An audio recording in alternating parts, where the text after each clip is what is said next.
student athletes. But that was a gritty win for us. We really needed it, and that's a tough team that we played. We knew it was a tough team.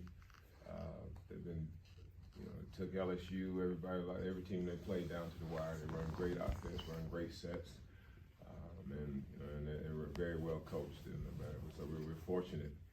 We didn't, we did some good things. I thought we could have rebounded the ball a little bit better, finished around the rim a little bit better, but we made timely plays, and our defense was solid and stout all night. And I think that's really what preserved the win for us. Questions for the guys? Ezra, you might have had the best game of your Vanderbilt career today. Obviously did a great job defensively too, gave up 6 points to their leading scorer going into this game. Do you think you feel more comfortable than you did maybe 2 or 3 weeks ago, kind of being the starting point guard for this team?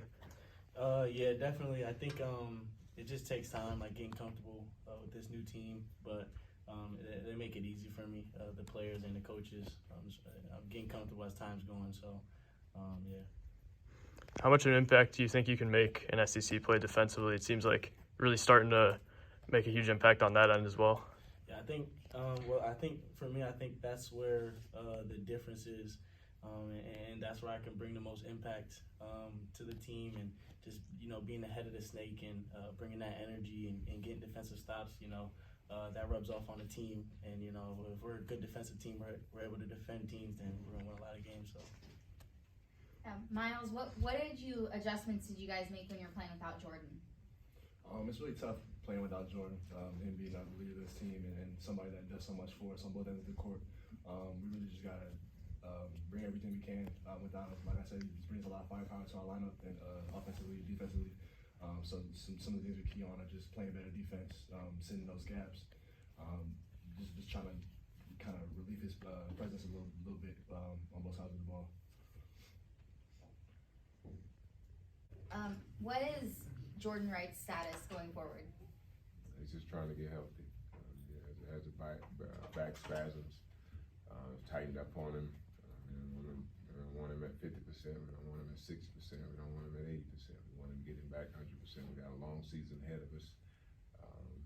We got a lot of guys that his absence. Again, we want Jordan Wright out there for sure, but it's an opportunity for the Colin Smith.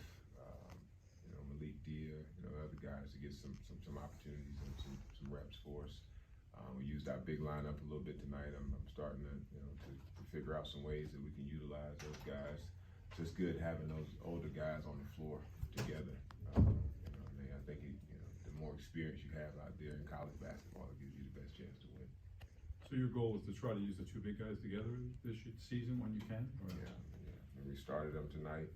Kind of like what we do, and wanted to rebound. We were thinking that we would win the paint. We were playing those big guys like that, but I think it was just our own doing. We left a lot on the table around the basket tonight. I think that could have got us some separation, and it wouldn't have been as big of a dogfight as it was. When it's a 5 or 6 point game, that's a dangerous game against a team like that, because they're capable of knocking down multiple threes in a row. But coming into the game, you always you scout teams. You try to play the percentages. I thought we took the threes away from the guys that we wanted to take them away from, and guy that was 0 for 6 coming in the game, shooting 28%, jumps up to make 4 or 7 tonight. So it's just kind of the hate when that happens, right? Yeah, hate when that happens. That was a scheme. We were going. Playing our covers, allowing the throwback and close to him, and he got in a little rhythm there, so we had to adjust to him defensively. The one kid, 25, I think he's about 6'3", but he's playing center. Jones, he gave us fits down there. He was 6 for 10 around the basket, so as soon as he came back in the game with 4 fouls, I went right at him and tried to get him out of the game. Fortunately, we were able to do that because he was giving us some problems down there. But just like I said, very, very well coached team. We knew that. We knew that'd be a good test for us, and that's what these games are for. It's a process for us. We can't lose sight of that. We want to win them all, but we know we want to build that identity of who we are and continue to get better and trust the process of having a new point guard. Like I said, you asked Ezra, he's doing a great job. He's getting better every week. Our young guys are getting better. They're learning a lot.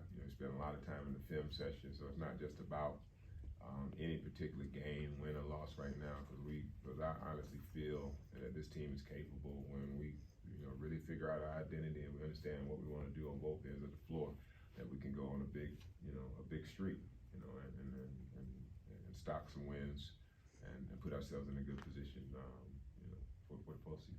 Your strategy on the final defensive possession, when you foul with like 2.5 left, it almost worked out perfectly, quite honestly. And was that the idea, to let the clock run down before you foul in that situation? No, I'm not a fan of fouling. Okay. No, I mean, it's just they called the foul on Trey on the switch, but that's not my scheme. I mean, I'm not going. I worry about exactly what happened. They make one free throw. They kick the ball off the rim to somebody behind the 3-point line, and they throw up the three and beat you. Mm-hmm. So I'm a lot of coaches have a lot of different philosophies on that. Mine was not to foul. I was not trying to foul in that particular situation. Myles has put together some good performances in a row, and with Jordan out, do you think you're gonna kind of intentionally give him a lot more looks, or is it gonna happen just kind of more naturally depending on how he's shooting on the night? Yeah, we try to get him looks. I mean, like I said, we draw up a lot of stuff for him, even out of the late game situation. He got the three in the corner where we was trying to get him an opportunity there. I mean, he didn't make that one, but Myles is a guy that we want to take advantage of how he's shooting the basketball right now. But we got other guys that are capable. For us, it's just making the right play. But I mean, he is one guy that they're going to stick with, and because of his ability to shoot the ball, it opened up a lot of things for others. When we got him on the perimeter, that roll, that dunk that Liam had down the lane, that's all because of weak side action and guys that they have to be concerned about on the outside. So Trey as well, those are guys that can get going and they can make 3 or 4 shots in a row. I mean, you're gonna see Colin Smith, he's a guy that can make 3 or 4 in a row.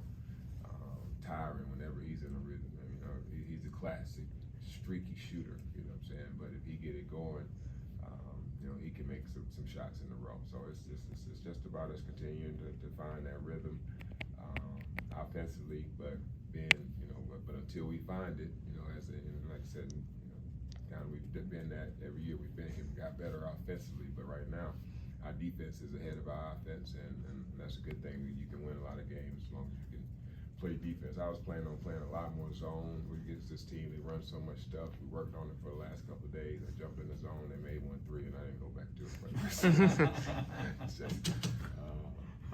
It happens like that sometimes, but I do think we're going to get some mileage out of our zone before the year is over. It worked well for us in the BCU game. We jumped in it, and they kind of stymied them a little bit. So got to find that happy medium of mixing it up. The full court press, we got a lot of stuff in our package, but just kind of having the right group out there sometimes. Like you look out there, there's 2 freshmen out there. Like, I don't want to do that right now. I want to kind of have that older group that really knows the nuances of what we're trying to do in the game when we kind of go to those packages.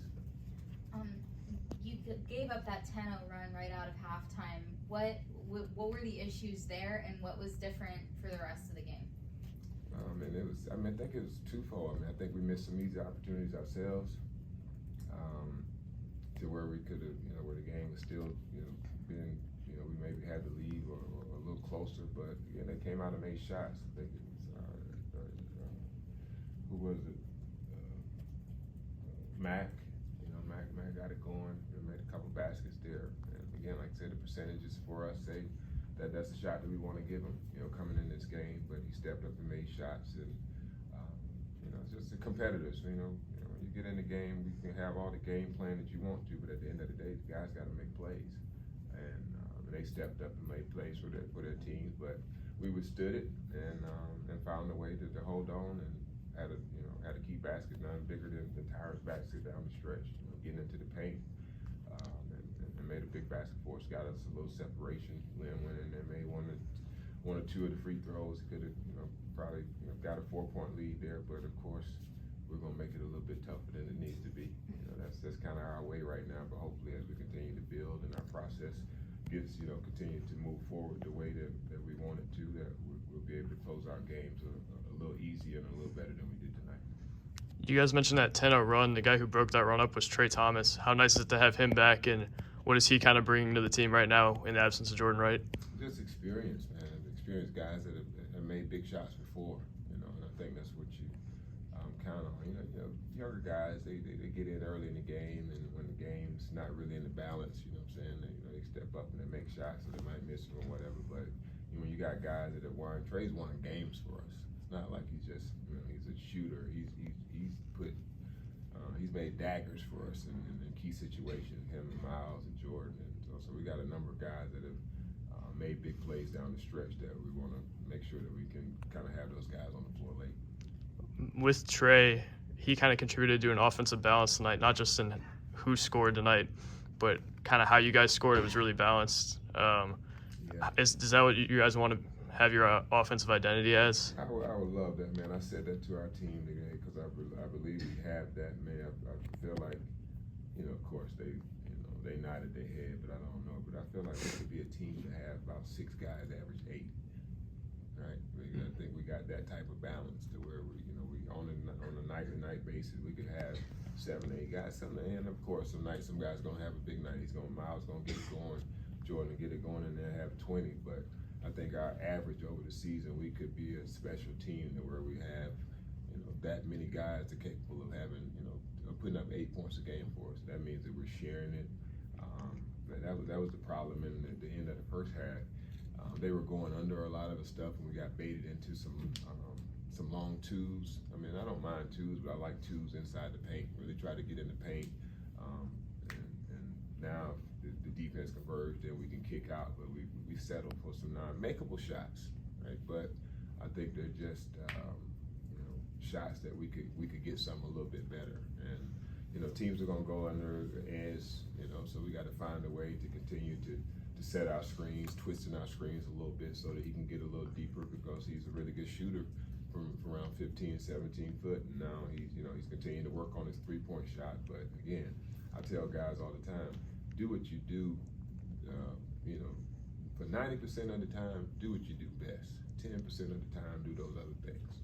And right now, it's probably more than 10% when it comes to his outside shooting. He's gonna get better at it, but 90% of the time, him getting in the paint, continuing his dribble a little bit more. That's what we're working with him on, instead of getting in there and feeling like he has to launch and finish, trick shots. Just keep the dribble around, keep probing, and some things can come open for him. And but like I said, he's a sponge. He wants to get better. His eyes are open when we're in here for our film sessions, and you're just gonna see him improve as the year goes on, as I think he will with a lot of our guys.